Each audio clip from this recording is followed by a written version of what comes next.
സാംസ്കാരിക തലസ്ഥാനത്തിന്റെ ഹൃദയത്തിൽ ഇന്നു മുതൽ കാൽപന്തിന്റെ കളിയാരവം. ഇന്ത്യ കണ്ട എക്കാലത്തെയും മികച്ച ഫുട്ബോളറായ പത്മശ്രീ IM വിജയനെ കഷ്ടപ്പാടുകൾക്കിടയിലും വളർത്തിയ അമ്മ കൊച്ചമ്മുവിന്റെ സ്മരണാർത്ഥമാണ് ടൂർണമെന്റ് സംഘടിപ്പിക്കുന്നത്. ഉഷ FC സംഘടിപ്പിക്കുന്ന പ്രഥമ കൊച്ചമ്മു മെമ്മോറിയൽ അഖിലേന്ത്യാ സെവൻസ് ഫുട്ബോൾ ടൂർണമെന്റിനാണ് ഇന്ന് തൃശൂർ ഇൻഡോർ സ്റ്റേഡിയത്തിന് മുൻപിലെ ഗ്രൗണ്ടിൽ തുടക്കമാവുക. ദിവസേന ഓരോ മത്സരം വീതമാണ് നടക്കുക. രാത്രി 8 മണിക്കാണ് മത്സരം. 60 രൂപയാണ് ഒരു കളി കാണാനുള്ള ടിക്കറ്റ് നിരക്ക്. 60 രൂപയ്ക്ക് സീസൺ ടിക്കറ്റും ലഭിക്കും.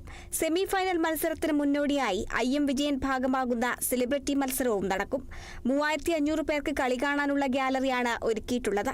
യുവതലമുറയെ ഫുട്ബോളിലേക്കും മറ്റ് കായിക ഇനങ്ങളുടെയും ഭാഗമാക്കുക എന്ന ലക്ഷ്യമിട്ട് കാൽപന്താണ് ലഹരി എന്ന മുദ്രാവാക്യം ഉയർത്തിയാണ് മത്സരം സംഘടിപ്പിക്കുന്നത്.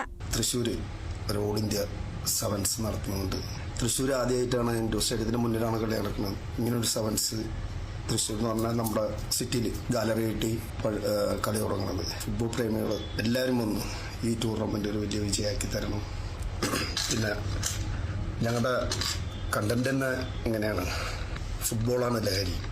തീർച്ചയായിട്ടും ഈ ഫുട്ബോളിനെ, ഈ സെവൻസിനെ നല്ലൊരു വിജയമാക്കി തരാൻ വേണ്ടി നമ്മുടെ ഫുട്ബോൾ പ്രേമികളോട് പറയുന്നു. ടൂർണമെന്റിന്റെ വൈകിട്ട് 7:30 മന്ത്രി K രാജൻ ഉദ്ഘാടനം നിർവഹിക്കും. റാപ്പർ വേടനും ചടങ്ങിൽ പങ്കെടുക്കും.